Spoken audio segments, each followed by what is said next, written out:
I am Mary Kathryn, and I have learned that abuse and addiction know no boundaries. I grew up in Idaho. My dad had a great job. I went to a great elementary school. I excelled in sports. I excelled in school. Everything was going great until my dad lost his job, and we were forced to move to Illinois. And that's when pretty much everything changed.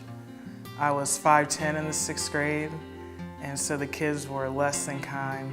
I lived on the wrong side of town. They thought that I was rich, and so I was really tormented in school. I really had a rough time. And when I was a sophomore in high school, that's when I first started cutting. And by the time I was a senior, I was burning myself multiple times a day. I loved the way that it felt at the time. The physical pain took away the emotional nightmare that I was living. I eventually went to college, and it was actually there my freshman year that I drank for the first time just in a friend's apartment, and I loved it. I felt accepted, I felt free, I was happy. So I finished school and got a job and moved, and I had everything that I had wanted, at least I thought.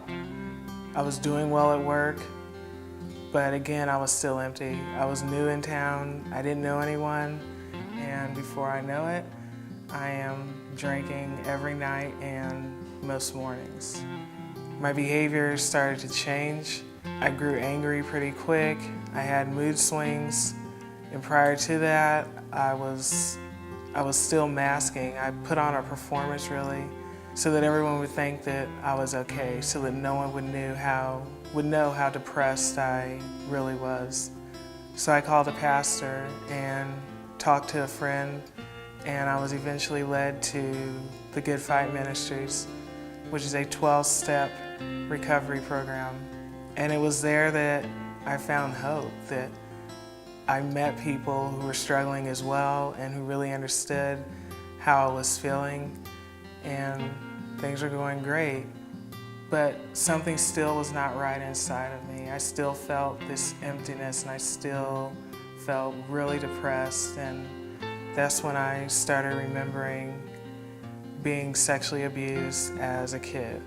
And at that point I was angry. I was angry that God would reveal something to me at that moment that I could no longer do anything about.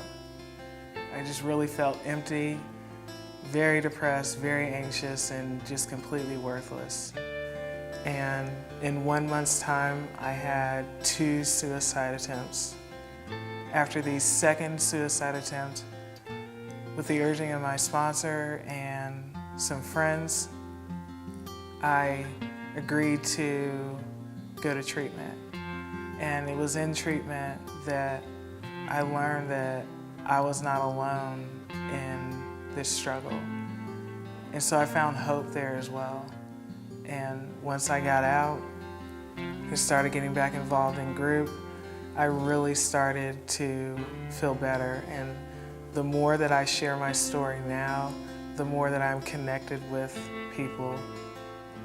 Abuse, addiction, rejection, hope, forgiven, made whole. That's my story.